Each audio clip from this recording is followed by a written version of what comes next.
Actuellement au CHOG, le test ultime est réalisé à l'aide de l'AB Test Card. À l'intérieur du kit se trouve la carte de test, un pic-doigt, un perce-tubulure et un flacon vert de solution de lavage.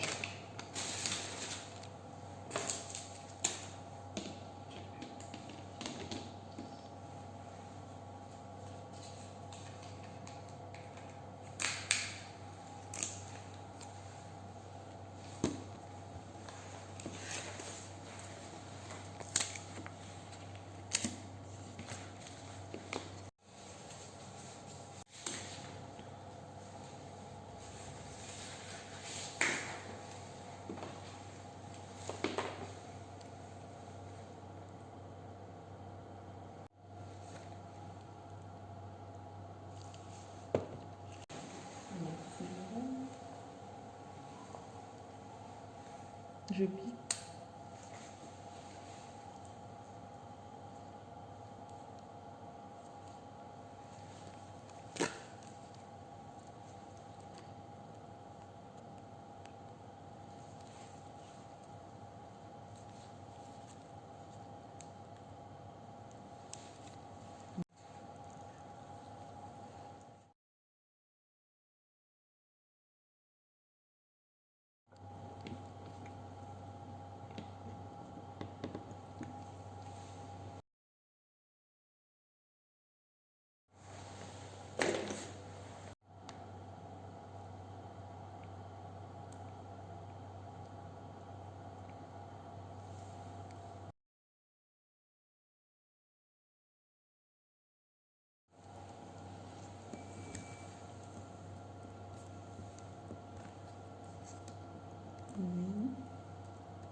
Une seule règle.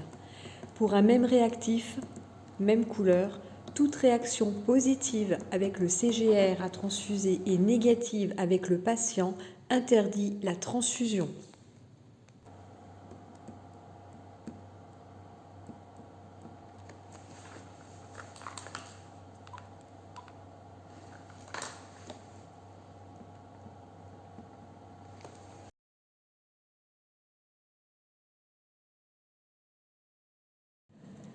Il est très important de vérifier et de noter la concordance des réactions entre la poche et le patient. Si les réactions ne correspondent pas, il est impératif de refaire le test et d'appeler le médecin. La partie détachable du test est à coller à l'arrière du bordereau de délivrance nominative.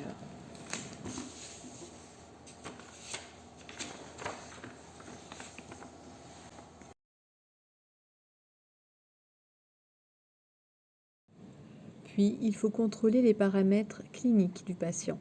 Température, tension artérielle, fréquence cardiaque, état général et faciès.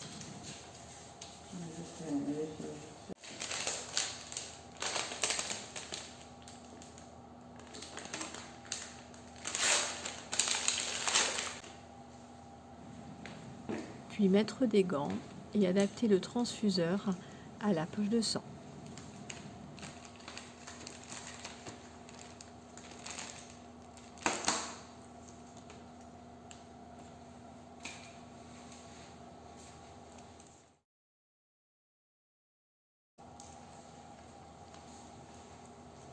Il est très important de bien remplir de sang la chambre compte-gouttes aux 2/3, et ce, sans prise d'air.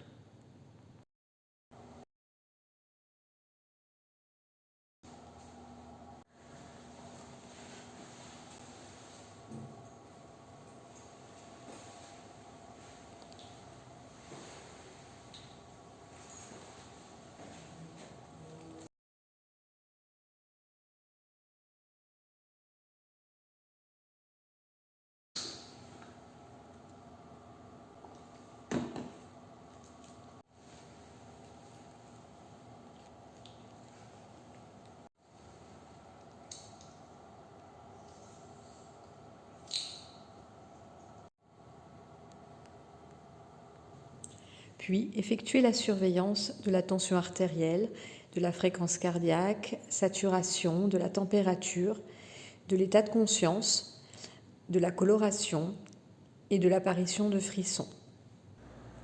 Programmer le Dynamap pour la surveillance du PSL, avec présence obligatoire auprès du patient les 15 premières minutes, pour surveillance des paramètres de l'état général, faciès et pour détecter toute réaction anormale.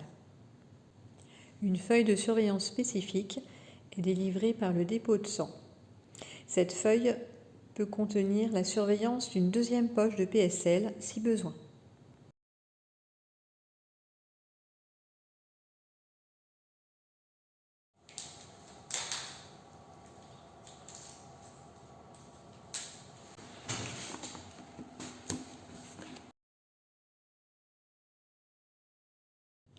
Laissez la sonnette à disposition du patient et la suite de la surveillance se fait à intervalles réguliers toutes les 10-15 minutes.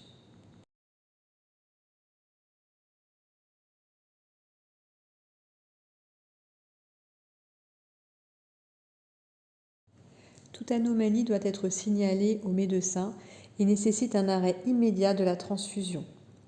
Il faut clamper sans désadapter, car toute poche désadaptée doit être jetée. Nota bene, un ranger accélérateur peut être utilisé. Il permet de réchauffer les solutés et d'accélérer le débit de perfusion.